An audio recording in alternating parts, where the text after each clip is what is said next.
Olá, querido aluno, querida aluna, seja bem-vindo a mais uma videoaula de língua portuguesa e ao nosso canal TV Araxá Educa. Eu sou a professora Nadi e vamos juntos estudar um pouquinho mais a respeito da nossa língua, a língua portuguesa. Bom, e o tema da aula de hoje é intertextualidade e interdiscursividade. Bom, são temas que eu particularmente adoro, são temas muito interessantes. Vamos lá. Me diz aí, o que você lembra de intertextualidade e interdiscursividade? Bom, você tem alguma ideia do que é isso? Você já estudou isso? Já foi falado isso na sua escola? Eu tenho certeza que sim. Talvez você não se lembre, mas eu vou te ajudar. Vamos lá.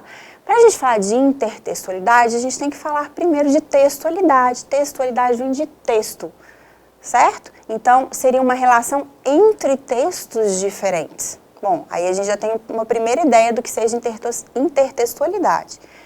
Para a gente falar de interdiscursividade, a gente tem que falar de discurso, de uma ideia presente. Bom, então, seria uma relação entre discursos. Bom, vamos lá. O que é um texto? Um texto é uma unidade linguística completa, percebida pela audição na fala e pela visão na escrita, que tem unidade de sentidos e intencionalidade completa. Já o discurso ele é uma atividade comunicativa capaz de gerar sentido, desenvolvida entre interlocutores. Então, aqui a gente tem o conceito de texto e o conceito do discurso, ok? A gente pode até, nesse sentido, pensar que se o discurso é a ideia e o texto é a unidade linguística completa, percebida pela fala e pela visão, a gente pode até dizer que o discurso, o texto é uma materialização desse discurso. Bom, então vamos lá.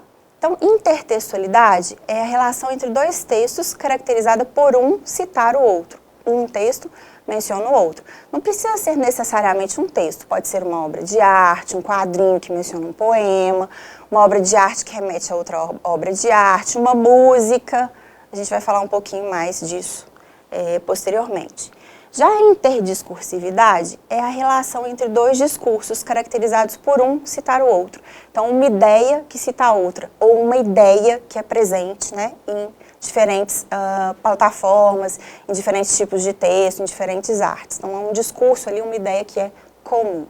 Bom, mas vamos lá, vamos falar um pouquinho mais de intertextualidade. A intertextualidade é um recurso linguístico que faz o diálogo entre duas ou mais obras, utilizando um texto-fonte como referência.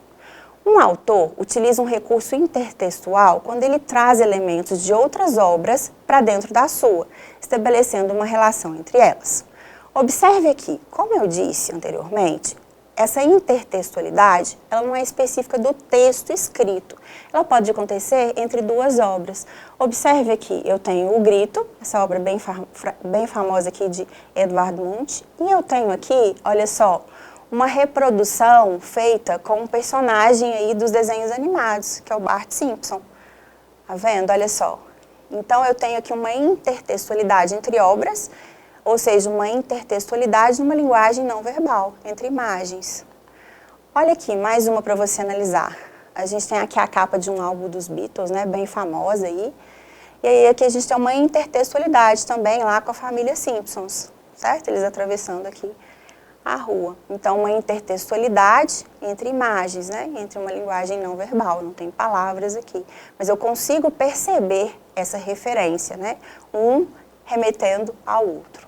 Bom, como a gente disse, não precisa ser somente entre imagens ou somente entre textos. Eu posso ter diferentes plataformas, diferentes tipos de arte, diferentes tipos de manifestação comunicativa que podem ser considerados intertextualidade. Observe aqui esse quadrinho. Minha terra tem Corinthians, onde canta o sabiá. Minha terra tem Palmeiras. Cada um tem o time que quiser. Bom, então aqui eu tenho um trocadilho aí, um jogo, né? Um tem o Corinthians, onde canta o sabiá, e o outro tem Palmeiras. Bom, e aqui esse quadrinho remete a um poema muito conhecido, que inclusive a gente tem várias versões dele, né? São vários outros autores citam esse poema em suas obras, inclusive um hino nacional. Daqui a pouquinho a gente vai ver um vídeo que vai explorar melhor isso. Mas olha só, esse quadrinho faz menção aqui à canção do Exílio, de Gonçalves Dias. Minha terra tem palmeiras, onde canta o sabiá, as aves que aqui gorjeiam, não gorjeiam como lá.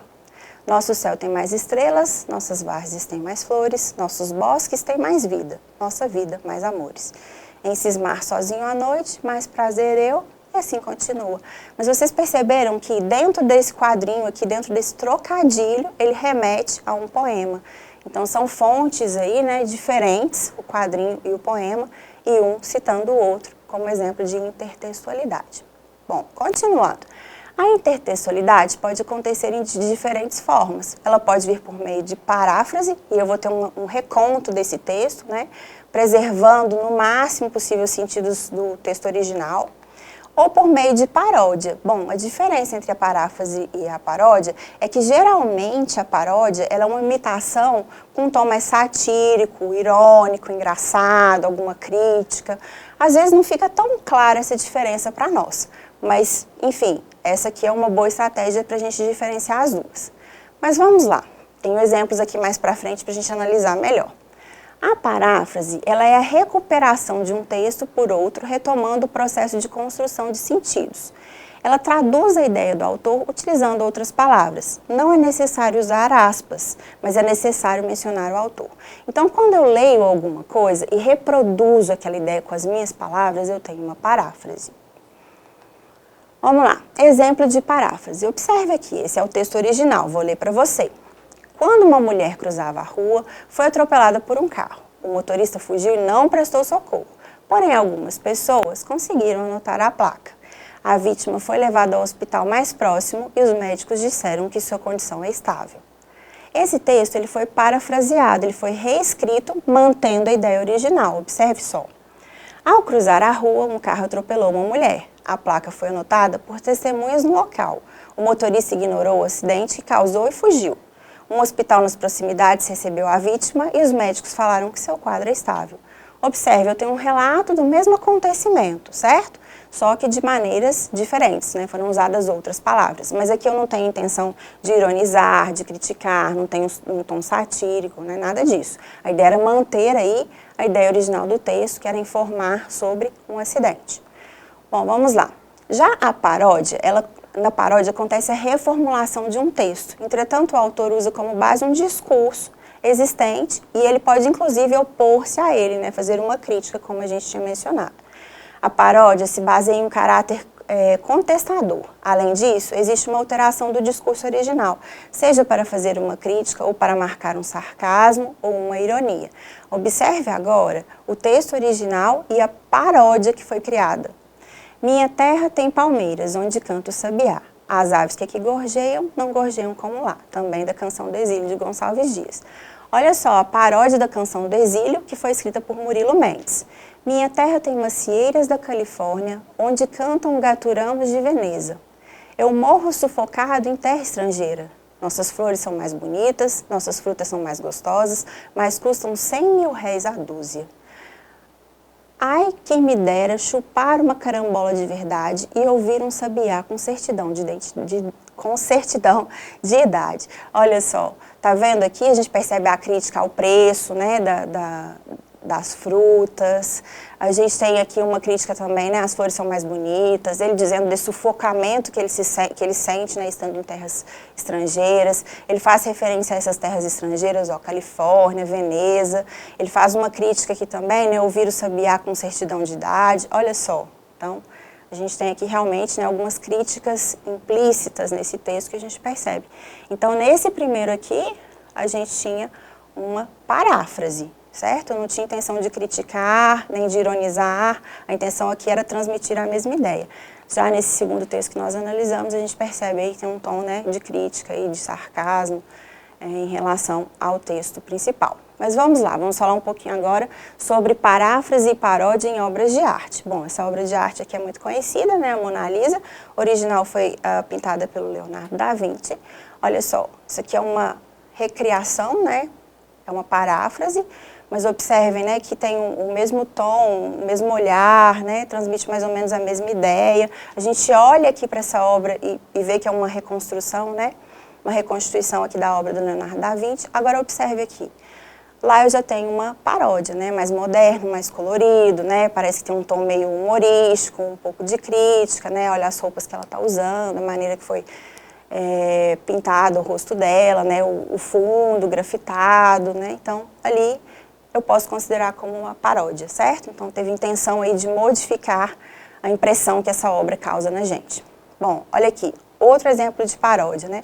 Então aqui a Mona Lisa pousando, né, para ser pintada aí para a foto, e aqui a gente tem a Mona Lisa olhando aí para um celular, né, fazendo uma selfie. Então, como se fosse uma crítica aos tempos, né, atuais, como a gente posa aí para ser fotografado, né, e como a Mona Lisa pousava para ser pintada aí. Bom, então vamos falar um pouquinho mais sobre essa intertextualidade. Agora a gente tem um vídeo da Khan Academy que traz aí análises bem interessantes dentro da literatura, dentro de algumas publicidades também. Vamos lá, vamos analisar? Neste vídeo aprenderemos sobre a intertextualidade na literatura. Tu te tornas eternamente responsável por aquilo que cativas. A frase retirada de O Pequeno Príncipe é popular e repetida à exaustão por milhares de leitores da obra em todo o mundo, em inúmeras situações, principalmente nas redes sociais. Nossas ideias e pensamentos são expressos por meio de textos, e esses textos são resultado daquilo que lemos, ouvimos ou assistimos. O que absorvemos dessas experiências culturais influencia nossos textos. Essa influência que recebemos de outros textos recebe o nome de intertextualidade. Veja esta imagem e esta agora. Essas imagens lhe são familiares? Provavelmente você pensou na Mona Lisa, obra de Leonardo da Vinci. Cada uma, a seu modo, remete ao famoso retrato. É a intertextualidade. Podemos definir intertextualidade como o diálogo entre dois ou mais textos, sejam eles verbais ou não verbais. Como assim, professor? É quando, por exemplo, um texto cita outro texto, fala de algo que foi dito em outro texto. Quando você faz referência a uma frase retirada de um desenho, um filme, uma propaganda, uma música, um livro, ou até mesmo um provérbio, você está estabelecendo um diálogo entre seu texto e o texto original. Isso é intertextualidade. Harry Potter diz: palavras são, na minha nada humilde opinião, nossa inesgotável fonte de magia. Sendo assim, vamos entrar no mundo mágico da intertextualidade na literatura. A propósito, essa intertextualidade que eu acabei de utilizar se deu por meio da citação entre aspas da fala do famoso mago. Os escritores se inspiram no universo cultural para compor suas obras, e a intertextualidade é um recurso frequentemente explorado por eles. Que tal analisarmos alguns exemplos para entender melhor como é o processo intertextual na literatura? Vamos dar uma olhada na célebre Canção do Exílio, escrita em 1843 por Gonçalves Dias. Esse é um ótimo exemplo para entendermos como outros autores trabalham a intertextualidade. Minha terra tem palmeiras, onde canta o sabiá. As aves que aqui gorjeiam, não gorjeiam como lá. Nosso céu tem mais estrelas, nossas várzeas têm mais flores, nossos bosques têm mais vida, nossa vida mais amores. Em cismar sozinho à noite, mais prazer eu encontro lá. Minha terra tem palmeiras, onde canta o sabiá. Minha terra tem primores, que tais não encontro eu cá. Em cismar sozinho à noite, mais prazer eu encontro lá. Minha terra tem palmeiras, onde canta o sabiá. Não permita Deus que eu morra, sem que eu volte para lá, sem que desfrute os primores, que não encontro por cá. Sem que ainda aviste as palmeiras, onde canta o sabiá. Nesse poema, Gonçalves Dias canta a saudade do Brasil, valorizando as belezas naturais enquanto vivia exilado na Europa. Há uma enormidade de textos que dialogam com a Canção do Exílio. Vamos dar uma olhada em alguns deles? Veja este, por exemplo. Um sabiá na palmeira longe. Estas aves cantam um outro canto. O céu cintila sobre flores úmidas, vozes na mata e o maior amor. Só, na noite, seria feliz. Um sabiá na palmeira longe. Onde é tudo belo e fantástico, só, na noite, seria feliz. Um sabiá na palmeira, longe. Ainda um grito de vida e voltar para onde é tudo belo e fantástico. A palmeira, o sabiá, o longe. O nome desse poema é Nova Canção do Exílio, de autoria do poeta brasileiro Carlos Drummond de Andrade. Já pelo título dá para notar a referência ao texto original.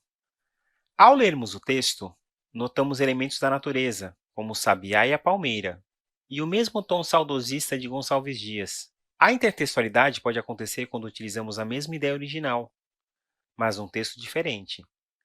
É como dizer a mesma coisa, só que com outras palavras. O nome desse recurso é paráfrase. Vamos ler mais outro? Minha terra tem macieiras da Califórnia, onde cantam gaturamos de Veneza.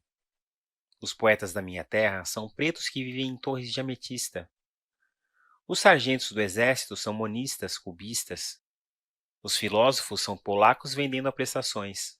A gente não pode dormir com os oradores e os pernilongos. Os sururus em família têm por testemunha Gioconda. Eu morro sufocado em terra estrangeira. Nossas flores são mais bonitas, nossas frutas mais gostosas, mas custam 100.000 réis a dúzia. Ai, quem me dera chupar uma carambola de verdade e ouvir um sabiá com certidão de idade. Esse poema se chama Canção do Exílio, de Murilo Mendes.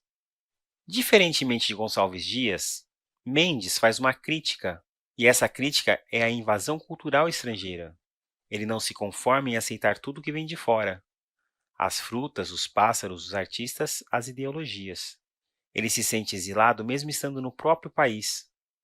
Além do título que já dialoga com o poema original, há várias pistas no interior do poema, como por exemplo os versos Nossas flores são mais bonitas, Nossas frutas mais gostosas, que remetem ao texto de Gonçalves Dias. Quando temos o diálogo com o texto, mas com mudança na abordagem temática, chamamos essa intertextualidade de paródia. Às vezes, a intertextualidade ocorre mesmo em gênero textual distinto. É o que vemos no exemplo seguinte. Vida de passarinho. Caulos. Gonçalves Dias. Nosso céu tem mais estrelas. Nossas várzeas têm mais flores. Nossa vida mais amores. Minha terra tem palmeiras onde canta o sabiá. O sabiá sou eu.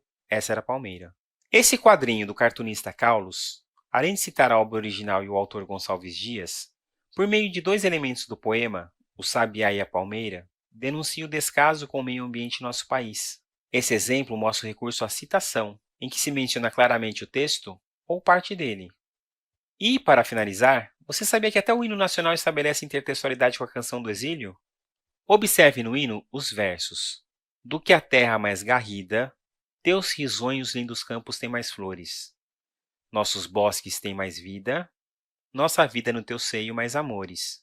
Os versos remetem de modo flagrante ao poema de Gonçalves Dias. Os versos Nossos bosques têm mais vida, nossa vida mais amores pertencem à Canção do Exílio de Gonçalves Dias. E os encontramos entre aspas no hino nacional. O primeiro verso aparece na íntegra no hino e o segundo com adaptação. Nossa vida no teu seio mais amores. A inclusão do poema Canção do Exílio no nosso hino vem comprovar o quanto foi receptiva e popular a obra do poeta Gonçalves Dias. Vale lembrar que a letra do hino nacional foi escrita muito depois que Gonçalves Dias criou seu poema. Muito legal esse vídeo, né? Tenho certeza que você gostou. Bom, vamos falar um pouquinho mais então sobre interdiscursividade. Bom, interdiscursividade é a relação entre dois discursos, quando um cita o outro. Então, estou falando a nível aqui de ideias, né, de crenças, de valores.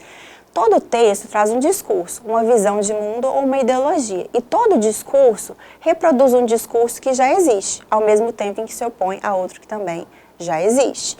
A interdiscursividade entre textos,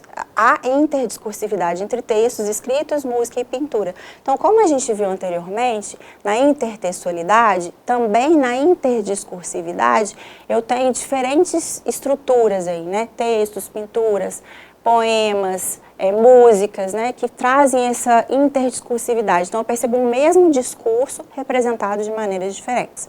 Mas vamos falar um pouquinho mais disso. Olha só. Eu tenho o texto A e o texto B. Então, quando o texto B cita o texto A, eu tenho uma intertextualidade, certo? Se o texto A e o texto B apresentam a mesma ideia, eu digo que eu tenho uma interdiscursividade.